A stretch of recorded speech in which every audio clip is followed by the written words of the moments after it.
Assalamualaikum warahmatullahi wabarakatuh. Alhamdulillahirabbil alamin, bihi nasta'in ala umuri dunya waddin. Wassalatu wassalamu ala asyrafil anbiya'i wal mursalin sayyidina Muhammad wa ala alihi wa sahbihi ajma'in. Wa ba'd. Rabbi yassir wa la tu'assir, rabbi tamim bi khair. Allahumma la sahlan illa ma ja'altahu sahla wa anta taj'alul hazana idza syi'ta sahla. Anta sahib fi safar wal khalifatu fil ahli wal mal, kun lana wa la takun alaina. Ihdina wa yassirul huda lana wahdina wa saddid khutana.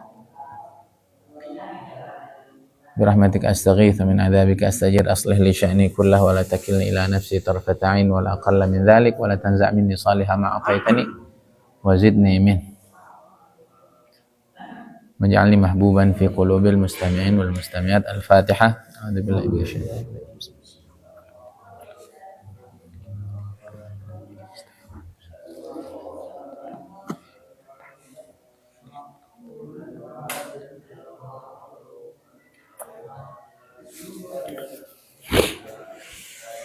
Bismillahirrahmanirrahim. Yaqul mu'allif rahimahullahu ta'ala wa dama an-naf'a bih bi barakati 'ulumih wa bikum al-muslimina fid dharain amin ila an qala inayatuhu fika la li syai'in minka wa aina kunta hina wajahatka inayatuhu wa qabalatka ri'ayatuhu lam yakun fi azalihi ikhlasu a'malin wala wujudu ahwalin bal lam yakun hunaka illa mahdul ifdal wa wujudun nawal.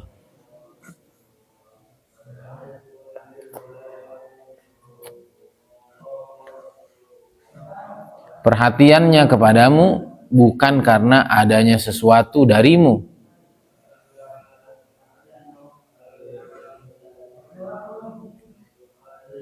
Jika demikian adanya, jika Allah tuh memperhatikan kita, berbuat baik kepada kita karena ada sesuatu yang kita berikan kepadanya, beliau bertanya, nah dulu waktu kamu belum ada,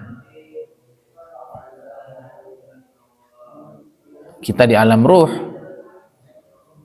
ya, kita belum menjadi manusia, dan takdir sudah dicatat 50.000 tahun sebelum segala sesuatunya diciptakan. Lah kamu waktu itu di mana?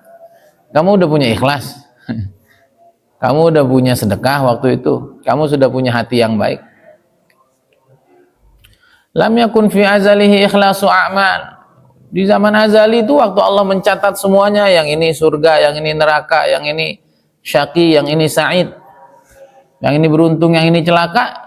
Apakah waktu itu sudah ada amal? Apakah waktu itu sudah ada ikhlasnya beramal? Apakah waktu itu sudah ada ahwal yang baik? Kata beliau, balam yakun hunaka illa mahdhul ifdal. Enggak ada. Di waktu Allah menulis takdir segala sesuatu itu, semuanya murni karunia kebaikan Allah Subhanahu wa ta'ala, wujudun nawal, dan adanya pemberian Allah Subhanahu wa ta'ala. Masya Allah. Ini yang bikin arifin billah itu tidak bergeser sedikit pun hatinya, perhatiannya, fokusnya, kecuali hanya kepada Allah Subhanahu wa ta'ala. Ya apalagi coba, semuanya udah jadi kok, semuanya sudah dicatat, semuanya sudah kering.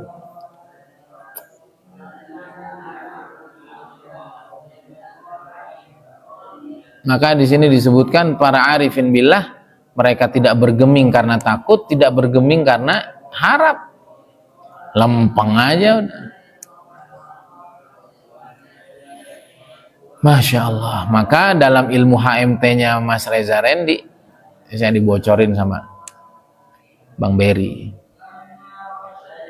Heart Mastery Training, penguasaan hati ketika berbicara di hadapan orang. Kalau ucapan kita, public speaking kita mau diterima oleh khalayak ramai dan kita tetap tegar dalam kondisi apapun, maka syarat yang pertama adalah sincerity, ikhlas lillahi ta'ala. Muhammad, ada camat kek, mau ada guru kek, mau ada presiden kayak enggak. Kalau di sana nggak ada catatan keberuntungan dengan bertemu mereka, kalau di sana tidak ada catatan kerugian gara-gara kita bicara depan mereka, itu semua nggak akan terjadi. Lurus saja sama Allah, lakukan yang terbaik untuk Allah. Nanti Allah yang menjadikan pertemuan itu, public speaking itu menjadi sebuah keberkahan dunia dan akhirat. Kalau kita fokusin sama mereka, udah mana nih biar mereka pada terkesan, selesai. Yang ada mereka juga kan dalam hadis gitu kan, man sam'a sam'allahu bih, siapa yang pengen didengar maka Allah akan sampaikan niat sum'ah itu kepada orang yang mendengarnya. Wah, ini kayak lagi nyari muka ini, itu kerasa itu orang itu. Manusia tuh tahu mana yang tulus dan yang bulus. Tahu mana yang tulus, mana yang modus. Maka jangan main-main dengan hati. Kalau kita bicara depan seseorang ingin mendapat perhatiannya, biasanya kita malah kikuk, orang itu juga malah risih. Ini orang kayak nyari muka banget nih, ngarepin duit di dompet saya kayak. Itu Mas Randy itu. Depannya siapa aja ditenang aja. Karena semuanya dipersembahkan ke Allah, dan begitulah arifin billah, kita mesti begitu. Ya udah jadi. Jangan takut ini, jangan berharap itu, ada semuanya udah jadi. Kalau kita baik sama Allah, semuanya diatur yang terbaik. Itu yang pertama. Biar asatid juga belajar. Yang kedua apa? Yang kedua tuh humbleness. Kerendahan hati. Kerendahan hati. Kalau kita ngerasa lebih baik di hadapan audiens, itu pasti bahasa kita nggak enak langsung. Orang panas telinganya. Orang marah hatinya. Kenapa? Kita menggurui. Tapi tidak. Kita merasa sejajar, bahkan kita merasa lebih hina dari mereka. Lalu mengapa dakwah? Begitulah cara Allah menghapus doa kita, menghapus dosa kita dengan kita mengajarkan ajaran-ajaran kebaikan kepada mereka. Kita ngajarin mereka kebaikan bukan karena kita lebih baik, tapi agar Allah maafkan kita dan agar Allah muliakan kita dengan menjaga amanah menyampaikan ilmu ini ketika dilakukan dengan sebaik-baiknya. Yang ketiga apa? Loving kindness. Saya tanya sama Bang Beri, itu doang Bang? Iya. Training sehari itu 750.000. Tapi emang luar biasa. Yang ketiga apa? Loving kindness. Berbahasa dengan audiens dengan bahasa cinta, bahasa peduli, dengan bahasa kasih sayang. Haram Pak. Bapak berani-beraninya neraka loh. Tapi Ustaz, Bapak nih kok kabur jamaah. Gimana Ustaz? Kan saya salah gitu. Karena saya lihat nih Bapak nih. Nah, kan gitu orang tuh nyaman. Berbahasa dengan bahasa yang penuh dengan kecintaan, kepedulian. Yang saya pahami itu 3 ini ilmunya. Nah, 3 ini dibalut semua di dalam minta tolong sama Allah. Nggak ada public speaking begini di luar. Ini semua dalam balutan minta tolong sama Allah. Dari kapan? Kata Bang Beri itu dari mulai nyusun materi yuk. Mau khotbah nyusun materi, ya Allah temenin ya. Supaya Engkau hunjamkan tuh ilham-ilham, inspirasi-inspirasi terbaik ya Allah. Untuk menyusun materi yang terbaik demi meraih ridhamu.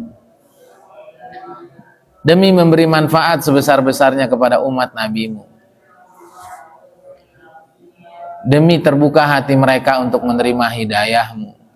Untuk memperbanyak umat nabimu. Wah, itu sama Allah dikasih tuh. Dung, dung, dung. Jadi bukan mau ngaji aja, bukan. Tadi kan saya doa panjang. Nah, kemudian sebelum mulai kita tampil. Agar sepanjang kita nyampein dibersamai oleh Allah Subhanahu. Habis itu juga tetap minta tolong sama Allah. Agar tetap itu pujiannya kembalinya ke Allah bukan ke diri kita. Wah, ini mah ikhlasul amal sebetulnya. Benar nggak? Ngecek hati sebelum, ketika, dan setelah. Ajib, balut semuanya tuh dengan balutan keberserahan, kepasrahan kepada Allah Subhanahu wa taala.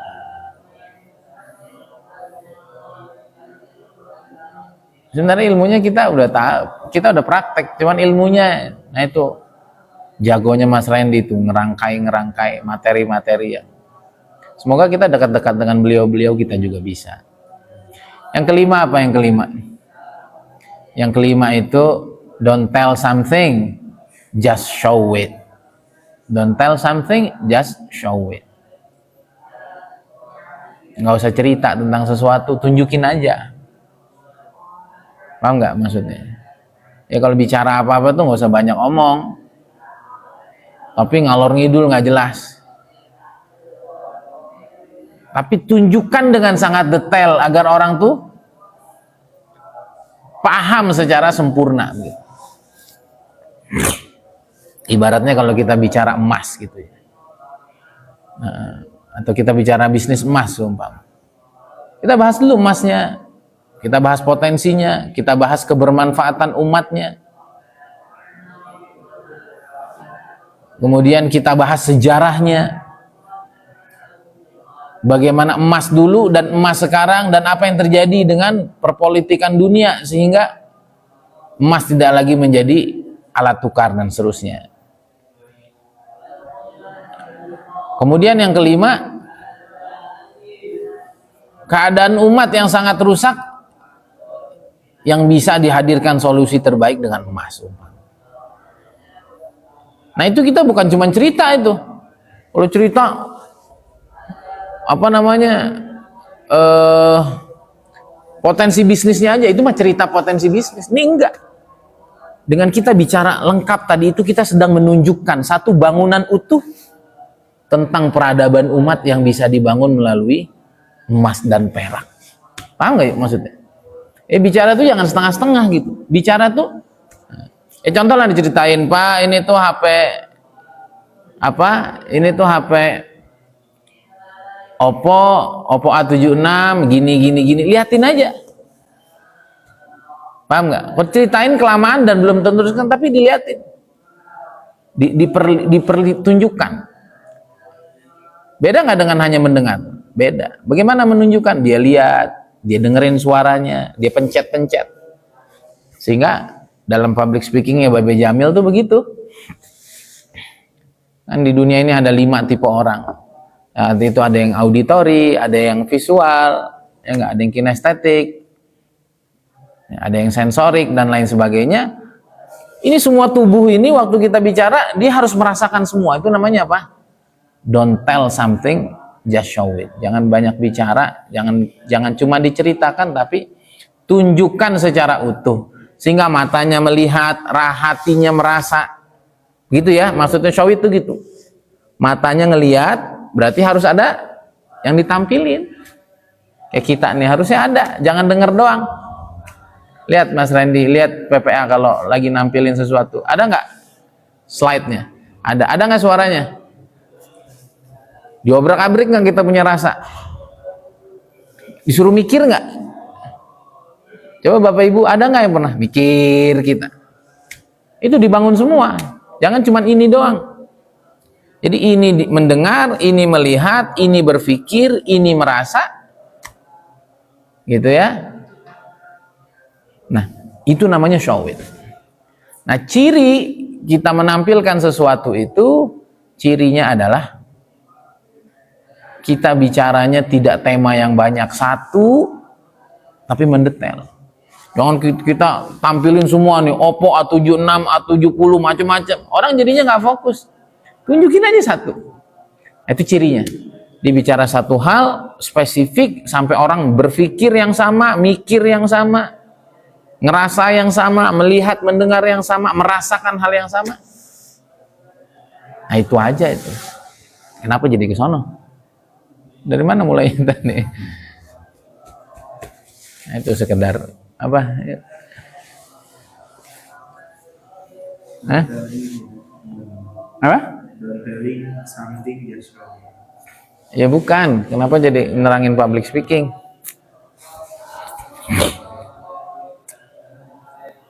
Ya begitu ya. Jadi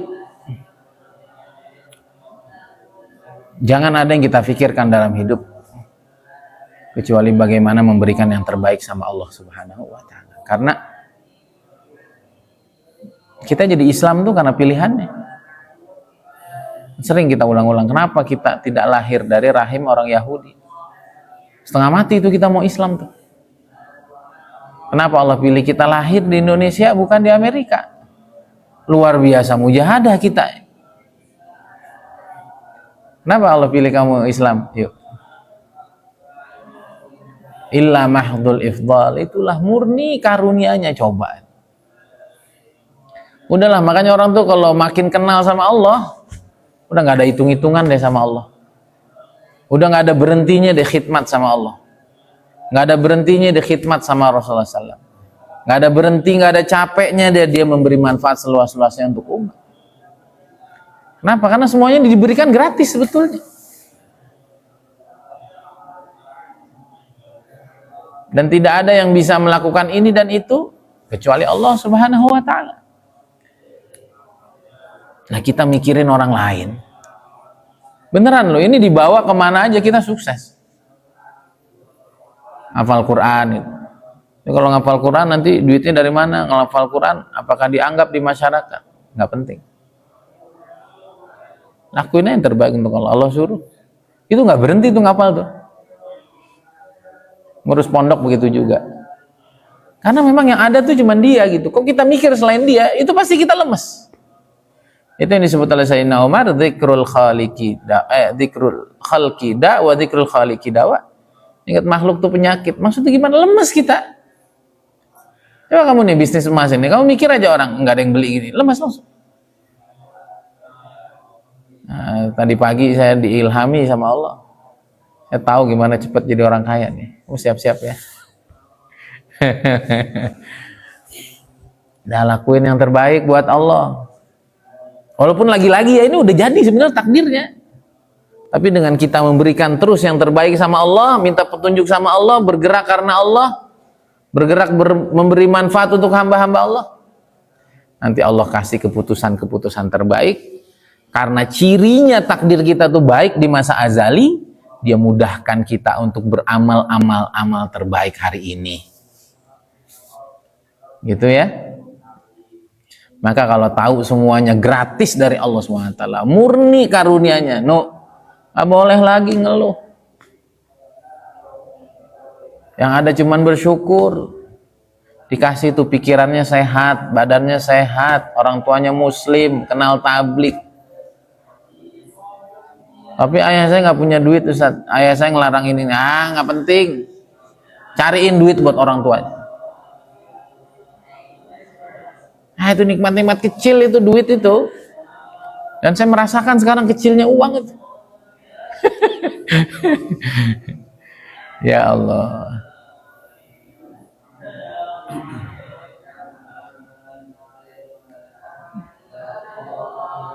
Gitu ya.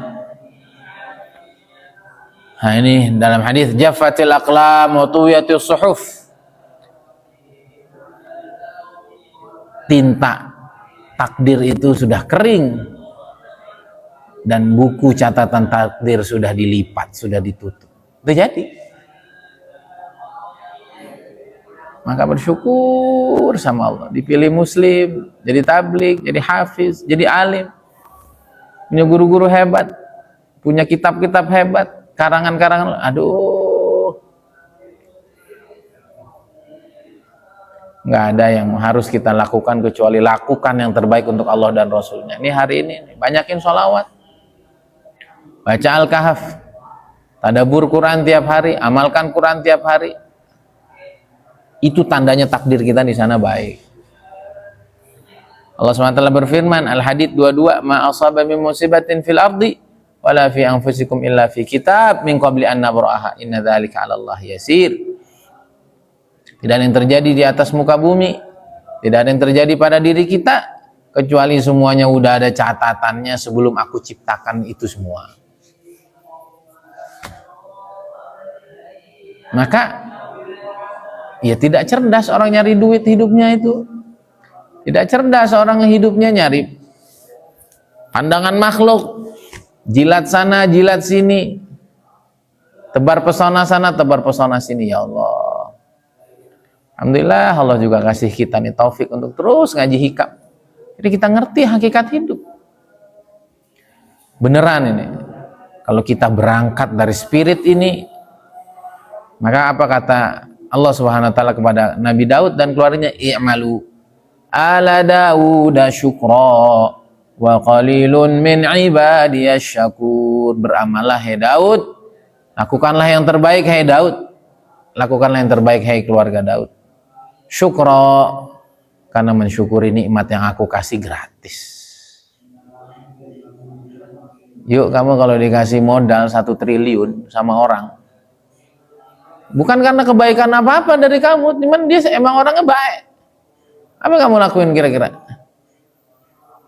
1 triliun itu mau kamu apain? Kamu bakar, kamu poya-poya, atau kamu ikut instruksi orang yang ngasih 1 triliun? Ikut instruksi. Udah disiapin sistemnya, udah disiapin timnya. Ini ya, ini. Nanti untungnya kamu ambil semua. Jangan ngelakuin ini nih, nanti bisa bangkrut kamu. Nah kata Allah itu, hamba Allah itu dikasih nikmat ya lebih dari 1 triliun itu. Sama Allah disuruh ngerjain ini ya, ini lo panduannya, ini lo mentornya, ini lo timnya, ini yang bolehnya, ini yang nggak bolehnya, ini yang bikin kamu untung, ini yang bikin kamu bangkrut. Bandel, apa? Bandel. Padahal dia dikasih itu bukan karena apa-apa, emang murni kebaikan ini orang. Nah tapi orang ngelihat 1 triliun, wah ini enak nih kalau tiap malam gonta-ganti cewek tidurnya. Ini enak nih kalau dibeliin mobil mewah terus saya sombong sama semua. Ujungnya kan begitu. Padahal dikasih itu murni karena kasih sayangnya dia kepada kita. Maka kata Allah, wa qalilun min ibadiyasy syakur, sedikit sekali orang yang bisa mensyukuri nikmat-nikmat agung yang Allah berikan kepadanya. Maka sering saya bilang, kita nggak terima orang Islam kalah sama yang tidak Islam. Yang satu Tuhannya tikus, yang satu Tuhannya macem-macem itu. Kita Tuhannya Allah. Yang satu nabinya Muhammad, yang lain nabinya bukan Nabi Muhammad. Bahkan sosok nabinya, kisah nabinya sudah dipelintir-pelintir. Kita nggak boleh kalah. Ya. Persija nggak mungkin ngalahin Barcelona. Pelatihnya beda, cara latihannya beda, gizinya beda. Nah kita harusnya begitu. Tuhannya Allah, nabinya Muhammad, agamanya Islam. Tuh mau masuk masjid aja tadi saya kaki kiri mundur lagi. Ada agama begitu? Nggak ada.